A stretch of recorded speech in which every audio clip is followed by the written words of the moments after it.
ठीक है। तो जब वो 8वां पुत्र हुआ तो राजा ने बोला कि अब जो 7 पुत्रों को तो आपने जल में प्रवाहित करके मार ही दिया है, जो 8वां है ये मुझे दे दीजिए।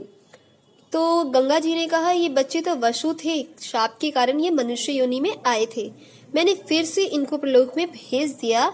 8वां बच्चा भी जो हुआ है वो भी वसु है, पर इसी के अपराध के कारण शाप हुआ था, ये दीर्घ काल तक मनुष्य लोक में रहेगा। आपने मेरे कार्य में बाधा देकर नियम तोड़ा है, इसलिए अब मैं जाती हूँ। आपका यह पुत्र बड़ा होने पर आपके पास आ जाएगा। गंगा जी उस बालक को लेकर अंतर्ध्यान हो गई। देखिए स्टूडेंट्स, जो क्या कहते हैं, गंगा ने क्या कहा उस राजा के कहने पर कि तुम ये जो पुत्र है मुझे दे दो। तो गंगा जी ने कहा कि जो ये बच्चे थे ये वसु थे, इनके शाप के कारण ही मनुष्य योनि में आए थे। मैंने फिर से इनको कहाँ भेज दिया है? लोक में भेज दिया है। 8वां बच्चा भी जो है वो भी वसु है, पर इसी के अपराध के कारण जो है वो शाप हुआ था। ये दीर्घ काल तक, बहुत ही लंबे समय तक मनुष्य लोक में रहेगा।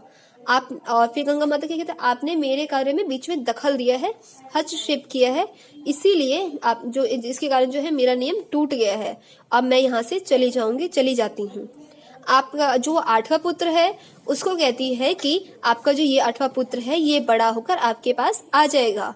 गंगा जी यह कहकर उस बालक को लेकर, जो 8वां पुत्र था उसको लेकर अंतर्ध्यान हो गई, गायब हो गई। एक दिन राजा शांतनु गंगा के किनारे, जो राजा शांतनु थे वो क्या कहते हैं, गंगा के किनारे भ्रमण कर रहे थे, घूम रहे थे। उन्होंने देखा कि गंगा जी में जल थोड़ा सा रह गया है। उन्होंने देखा कि गंगा में जो है जल वो कम थोड़ा सा रह गया है। इसका कारण जानने के लिए भी आगे बढ़े कि क्यों कम रह गया, कैसे कम रह गया, वो कारण जानने के लिए थोड़ा सा आगे बढ़े। तो उन्होंने देखा कि एक तेजस्वी बालक दिव्यास्त्रों का अभ्यास कर रहा है। उसने अपने बाणों से गंगा जी की धारा रोक दी है। उन्होंने कारण जानने के लिए वो आगे बढ़े तो उन्होंने देखा कि जो एक बालक है, तेजस्वी बालक, वो दिव्यास्त्रों का अभ्यास कर रहा है और उसने अपने बाणों से क्या कर दिया है, गंगा जी की जो धारा है उसको रोक दी है।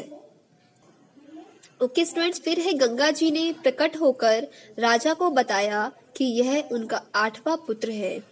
अब देखिए उस टाइम जब क्या कहते राजा शांतनु जी आगे बढ़े तो वहां पर जो है गंगा जी जो है वो प्रकट हुई, वो विराजमान हुई और उन्होंने बताया कि जो ये है बालक वो उनका 8वां पुत्र है। उस कुमार को राजा शांतनु अपने साथ ले आए और उसका नाम उन्होंने देवव्रत रखा।